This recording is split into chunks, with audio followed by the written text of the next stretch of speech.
हमला करने को तैयार हो गया है। यूएन को लेटर लिख दिया है भैया ईरान ने। ये देखिए दोनों पेज आपकी स्क्रीन पर, ईरान ने लेटर लिखकर आखिरी चेतावनी ऑफिशियली कानूनी रूप से यूएन को चेता दिया है, यूएन को चेतावनी दे दी है कि देखिए अगर अमेरिका और इजराइल ने कोई भी हरकत की तो हम अमेरिका के हर बेस पर, जितने भी अमेरिका के इलाके में, हमारे इलाके में बेस है, चाहे वो किसी भी देश के अंदर हो, हम अमेरिका के तमाम बेस को निशाना बनाएंगे और बाद में फिर हमसे शिकायत न की जाए। जी हाँ, ये बिल्कुल क्लियर कट बात ईरान ने यूएन को कह दी है। अब मजेदार बात सुनिए, यहां ईरान पूरी ताकत से अमेरिका को जवाब देने को तैयार है। वहीं आपको बता दूं डोनाल्ड ट्रंप का प्लान यह है कि लिमिटेड हमला किया जाए ईरान पर, लिमिटेड यानी बड़ा हमला नहीं, लिमिटेड। लेकिन यहां रुक जाइए, यहां पर यह नहीं कह सकते कि डोनाल्ड ट्रंप तो डरा हुआ है। नहीं नहीं नहीं नहीं, ये चालाकी भी हो सकती है। जितनी तैनाती उसने की है, गल्फ वॉर में तैनाती नहीं की थी, जितनी तैनाती उसने की है ऐसी तैनाती की है कि जैसे कई देशों से उसकी लड़ाई हो। तो तैनाती इतनी खतरनाक और हमला इतना छोटा, ऐसा नहीं हो सकता। इनके खून, इनकी जात में, अमेरिका और इजराइल की जात में धोखा है। तो देखिए अगर डोनाल्ड ट्रंप कह रहा है कि हम हमला करेंगे, उसने भी मुंह से कंफर्म कर दिया, तो इसका मतलब जंग खतरनाक होने वाली है। वहीं ईरान राजी हो गया है कि हम अमेरिका को लिखित में जो एग्रीमेंट है वो देने को राजी हैं। उसकी चिंताओं को, अमेरिका के डर को, अमेरिका की टेंशन, कंसर्न को दूर करने के लिए हम जो चीज मान सकते हैं, जिस चीज पर हम कॉम्प्रोमाइज कर सकते हैं, वो हम लिख के देने को अमेरिका को तैयार है। President, are you considering a limited military strike to pressure Iran into a deal? Thank you, press. Keep moving. Thank you. Are you considering a limited strike, sir? Thank you. I am considering You are considering that? How seriously are you considering that, sir? Have you talked to the governor about the press? We're exiting out this door. When will you be making that decision, sir? Thank you. Thank you, press. Who is that person? Are you considering Thank you, military Chris. strike? Yes. Thank you.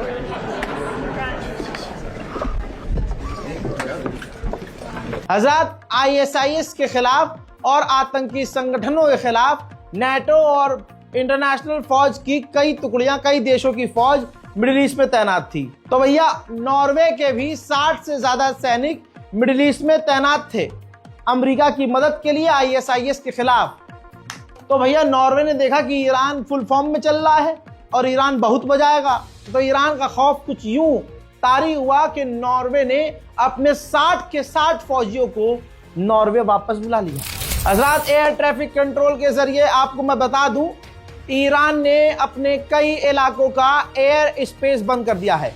Iran लगातार धीरे धीरे करके अपने air space को बंद कर रहा है। लीजिए दूसरी अपडेट और आ गई है जो काफी बड़ी है। अमेरिका और इजराइल दोनों का कंबाइंड प्लान तैयार हो चुका है। मिलकर दोनों ने प्लान बना लिया है कि ईरान पर कैसे हमला करना है, अमेरिका को क्या करना है, इजराइल को क्या करना है, कैसे किस तरह से हमला करना है कि ईरान की सरकार गिर जाए। ईरान के पास 2000 बैलिस्टिक मिसाइल है जो इजराइल तक बहुत तबाही मचाते हुए पहुंच सकती है। इजराइल का दावा यह है कि ईरान उन बैलिस्टिक मिसाइल को बढ़ाकर 2027 तक 5000 करने वाला है। यही डर इजराइल को सोने नहीं दे रहा। अमेरिकी एनवॉय, अमेरिकी सीनियर नेता ने न्यूज चैनल पर भी खुल्ला खुल्ला कह दिया है कि अगर ईरान ने यूरेनियम एनरिचमेंट नहीं रोका तो कोई डील नहीं होगी। उधर ईरान पहले ही कह रहा है कि हम यूरेनियम एनरिचमेंट नहीं रोकेंगे, तो मतलब साफ। वहीं रूस के विदेश मंत्री से ईरान के विदेश मंत्री ने फोन पर बात की है। उधर यूरोपीय यूनियन ने सबसे बड़ा झटका ईरान को देते हुए, जी हां, यूरोपीय यूनियन ने IRGC को टेरर लिस्ट में डाल दिया है। वहीं भारत के समुद्री इलाके में भारत कई बड़ी ड्रिल करने वाला है, समुद्री ड्रिल, जिसमें कई देश शामिल हैं। तस्वीर दिखा रहा हूं, ईरान की नेवी आ चुकी है। ईरान की नेवी भी भारत आ चुकी है और इस वक्त भारत के साथ ड्रिल करने को तैयार है। अब अगली तस्वीर देखिए, ईरान के नेवी के कमांडर और हमारे भारतीय नौसेना के अधिकारी दोनों के बीच मुलाकात हुई है। यह रिपोर्ट तीसरी बार आ रही है। अल्लाह रहम करे, दुआओं में याद रखिएगा। रिपोर्ट यह है कि अमेरिका अलग अलग इंडिविजुअल नेताओं पर डायरेक्ट हमला करेगा।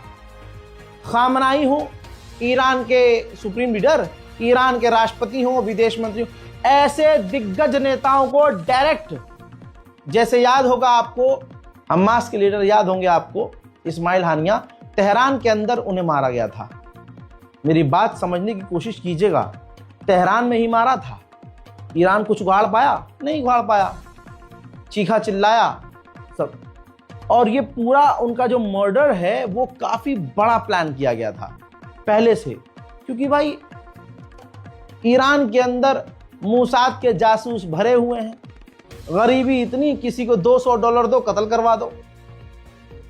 समझ रहे हो?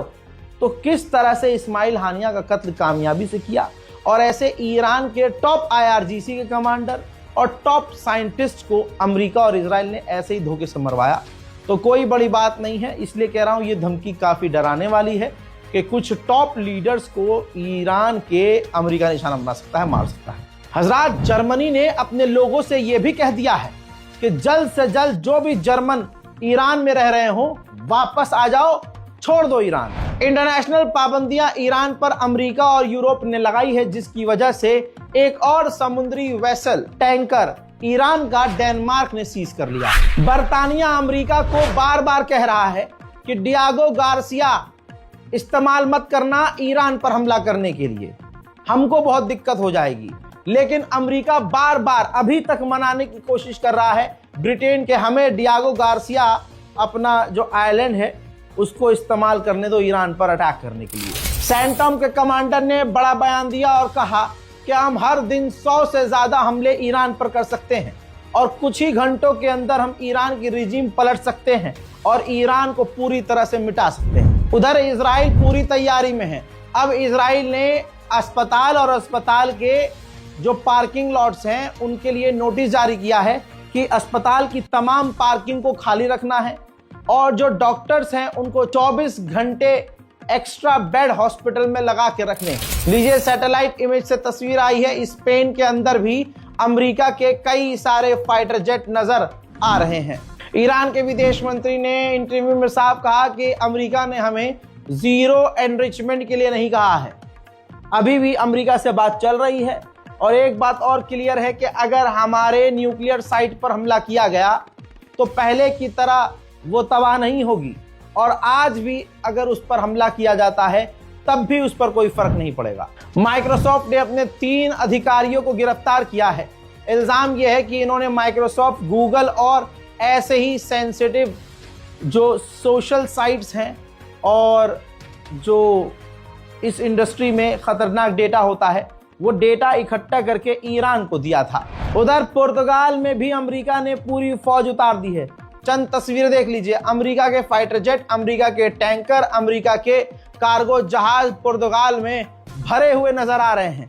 यकीन जानिए ईरान अकेला है और चारों तरफ अमेरिका की फौज तैनात हो चुकी है। अमेरिका का दूसरा एयरक्राफ्ट कैरियर मेडिटेरियन सी में पहुंच चुका है, जो कि ईरान के काफी करीब माना जा रहा है। ईरान के विदेश मंत्री ने कहा कि अमेरिकी हमारे दुश्मन नहीं है, बल्कि अमेरिका की गवर्नमेंट की जो पॉलिसी है हमारे खिलाफ, वो पॉलिसीज हमारी दुश्मन है। इन तमाम चीजों के बीच बहुत अच्छी चीज ये हुई, 14 साल से इजिप्ट और ईरान के रिश्ते बिल्कुल बेकार थे, बात ही नहीं होती थी।